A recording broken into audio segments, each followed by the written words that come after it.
Hello नमस्कार दोस्तों, आप देख रहे हैं सीकर 23 न्यूज़। और जैसे कि आपको सभी को पता है कि हमारी टीम ने एक संकल्प लिया है कि सीकर 65 वार्ड 65 सर्वे। और जिस तरीके से आपका साथ मिल रहा है, सभी लोगों का दिल से धन्यवाद।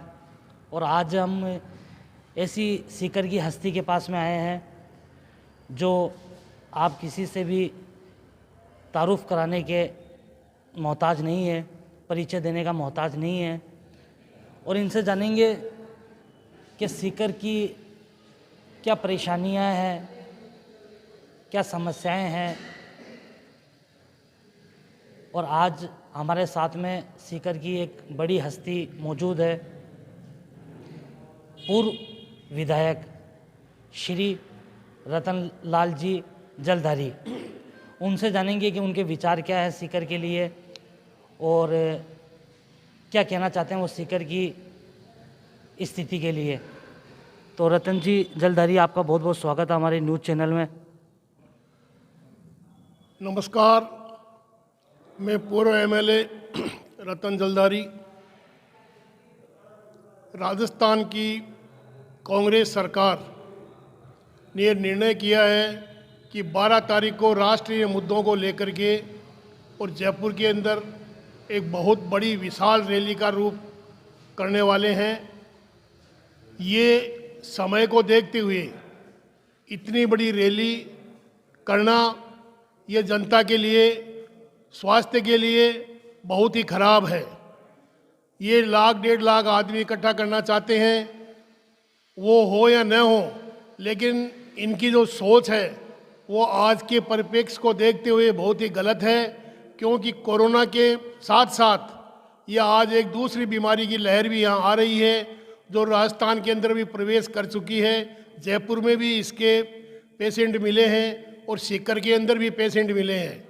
तो इस हिसाब से अगर ये रैली करके और जनता को बीमार करने का और उनके साथ ये एक बहुत बड़ा अन्याय होगा।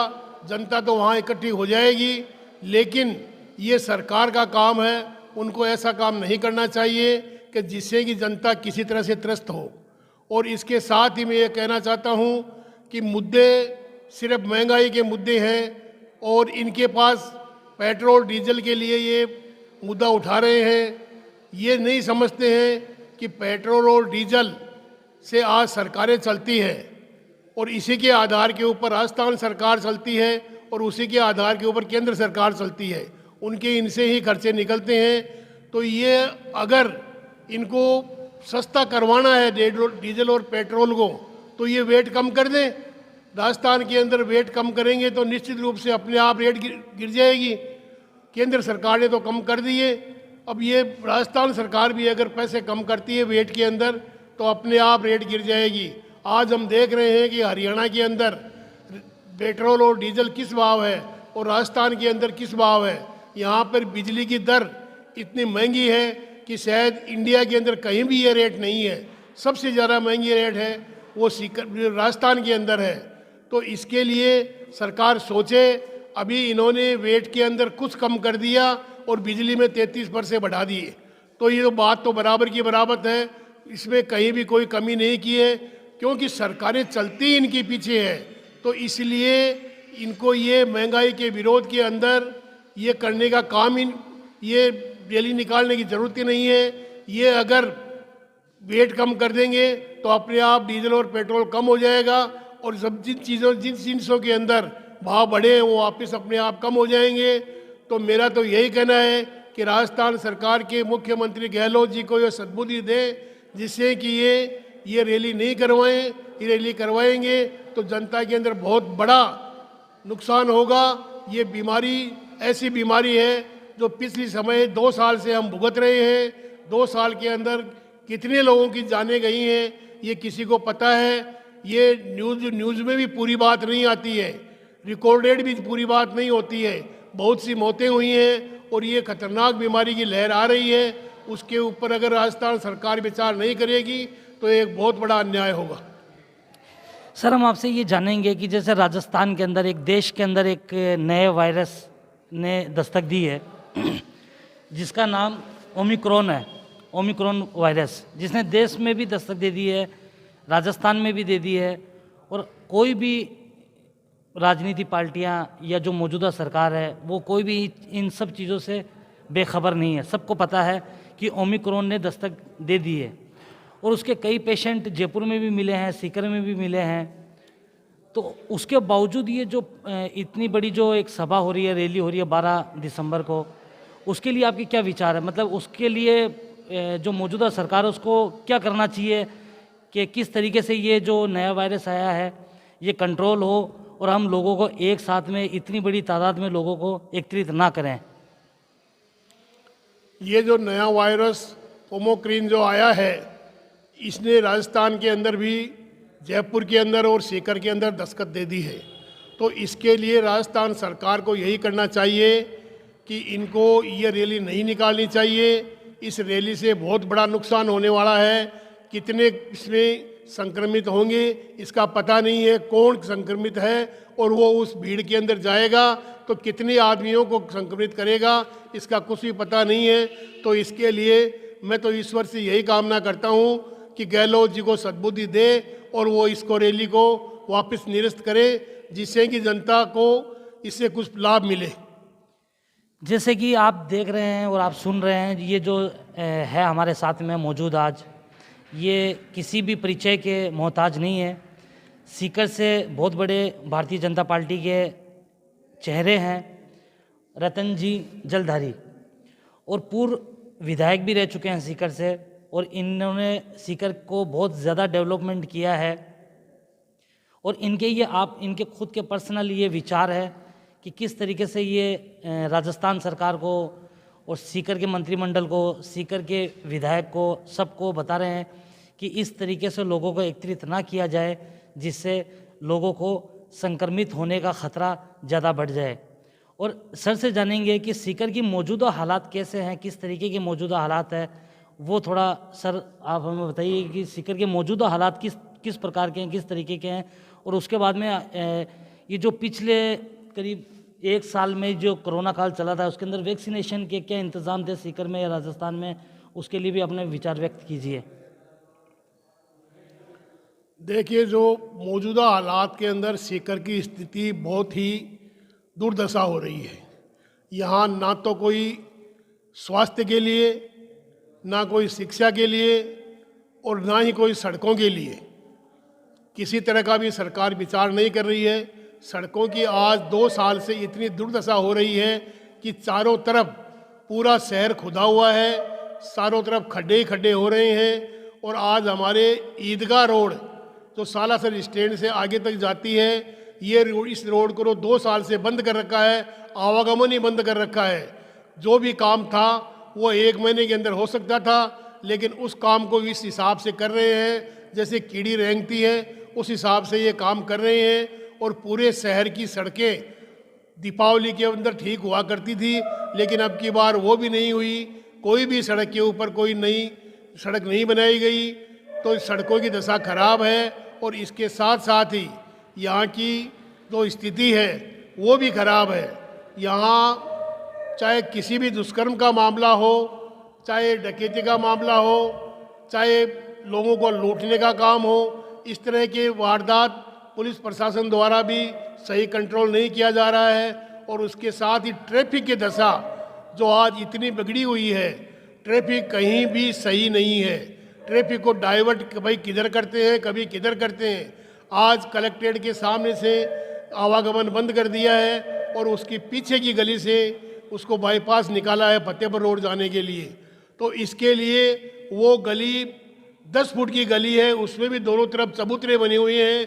एक गाड़ी अगर जाएगी और सामने से अगर कोई गाड़ी आ जाती है तो घंटों ही वो रास्ता जाम हो जाता है। तो इस तरह से ये वो कल्याण जी के मंदिर के पास में जो डाइवर्ट किया है उसमें भी घंटाघर की तरफ जाना बंद कर दिया है। तो घंटाघर के पास किसी को जाना हो तो राउंड कार करके चांदपोल गेट से वापस आए और उसके बाद में वो वहाँ पर आ सकता है। तो इस तरह से डाइवर्ट करने से कोई कंट्रोल नहीं होगा। कंट्रोल वहाँ पुलिस प्रशासन के आदमी, ट्रैफिक वाले वहाँ सही ढंग से अगर उनको काम करेंगे तो निश्चित रूप से ये व्यवस्था सुधर सकती है, वरना तो स्थिति इतनी दयनीय हो रही है कि सीकर के अंदर कहीं भी जाने के लिए, यहाँ से स्टेशन जाने के लिए, बजाज रोड से स्टेशन जाने के लिए भी 15-20 मिनट लगते हैं। तो वो क्यों लगते हैं? ये व्यवस्था खराब है इसलिए लगते हैं। तो इसलिए मेरा तो यही निवेदन है कि प्रशासन भी सक्रिय हो और जिससे कि हमारी जो व्यवस्था है वो ठीक हो सके, और स्वास्थ्य विभाग जो काम कर रहा है वो भी सक्रियता से काम करे। जो जांच है वो जांच वापस चालू करे, जो नया वायरस आ रहा है उसकी जांच भी वापस चालू करे, जिससे कि पता चले कि कौन है कौन नहीं है। और जो बाहर से आ रहे हैं उन लोगों को कैच कर करके और उनको 10 दिन का 15 दिन का वो क्वारंटाइन करें, जिससे कि ये व्यवस्था खराब नहीं हो। वरना तो जिस तरह से हमने 2 साल के अंदर भुगता है वो उससे भी ज़्यादा स्थिति खराब होने वाली है। ये वायरस और भी ज़्यादा बुरा है, ये तत्काल प्रभाव से प्रभाव डालता है और इससे 2-3 दिन में ही मौत हो जाती है। तो इसलिए सरकार अगर इसकी तरफ ध्यान दे, रैलियों की तरफ, और इन बातों को ध्यान नहीं दे करके, और सरकार इन बातों के ऊपर ध्यान दे जिससे कि जनता खुशी रहे। सबको स्वस्थ रखने के लिए सरकार का काम बहुत ज़रूरी है। सरकार जितना कर सकती है उतना आदमी नहीं समझता है, उसको समझाने के अंदर वो काम सरकार ही कर सकती है। तो इसके लिए मैं तो यही कहता हूँ कि सरकार को सद्बुद्धि दे और वो स्वास्थ्य की तरफ पूरा ध्यान दे। सर, एक लास्ट सवाल आपसे ये है कि कोरोना काल के अंदर राज्य की और सीकर की सरकार कहाँ तक सफल साबित हुई? कोरोना काल की टाइम के अंदर जो भी सेवा का काम किया वो भारतीय जनता पार्टी के कार्यकर्ताओं ने किया। कांग्रेस वाले तो आपस में लड़ने में ही नहीं दाप रहे थे, वो तो अपनी कुर्सी बचाने के अंदर लगे हुए थे। वो कहीं भी सीकर की जनता के साथ में यहाँ किसी की भी सेवा करने में नहीं लगे हुए थे। भारतीय जनता पार्टी के कार्यकर्ताओं ने लोगों के घर तक खाना पहुँचाया है, सबको हॉस्पिटलों के अंदर पहुँचाया है। ये काम करने का काम किया भारतीय जनता पार्टी के कार्यकर्ताओं ने। तो अभी भी जो स्थिति है उसके अंदर भी ये कांग्रेस सरकार कुछ नहीं कर रही है। ये भी अपनी कुर्सी बचाने के चक्कर के अंदर, ये इसी चक्कर के अंदर, सरकार बचाने के चक्कर के अंदर लगी हुई है। और कौन मंत्री बनेगा कौन नहीं बनेगा, सब मंत्री की लालसा के अंदर जयपुर बैठे हुए हैं। ये अब जो जा कर के और जो विस्तार हो गया तो ये आए हैं। बाकी के सभी 8 कांग्रेस के विधायक हैं, 8 जयपुर बैठे हुए थे, वो यहाँ सीकर की कोई सुध लेने वाला नहीं था। तो मेरा तो यही कहना है कि भारतीय जनता पार्टी ने जो काम करके दिखाया कोरोना काल के अंदर, वो काम एक सराहनीय काम था। अच्छी सेवा की है, अच्छी भोजन की व्यवस्था की है, ये काम भारतीय जनता पार्टी ने किया है। उसके लिए मैं सभी कार्यकर्ताओं को धन्यवाद देना चाहता हूँ। तो देखिए, अभी आप सुन रहे थे सीकर के पूर्व विधायक श्री रतन लाल जी जलधारी, और जिस तरीके से ये बेबाक होकर और राज्य सरकार को और सीकर की सरकार को बता रहे हैं कि किस तरीके से आप ये जो नया जो वायरस आया है इसके ऊपर कंट्रोल कीजिए, और सीकर की जो जिस तरीके की ट्रैफिक की दुर्दशा हो रही है, जिस तरीके से नालियों की सड़कों की दुर्दशा हो रही है, तो ये अपने विचारों से और सीकर की सरकार को, सीकर के विधायक को बताना चाह रहे हैं कि किस तरीके से आपको कंट्रोल करना है ट्रैफिक पर, सड़कों पर, गंदगी पर और नए वायरस पर। तो देखते रहिए सीकर 23 न्यूज़, हमेशा आपके साथ।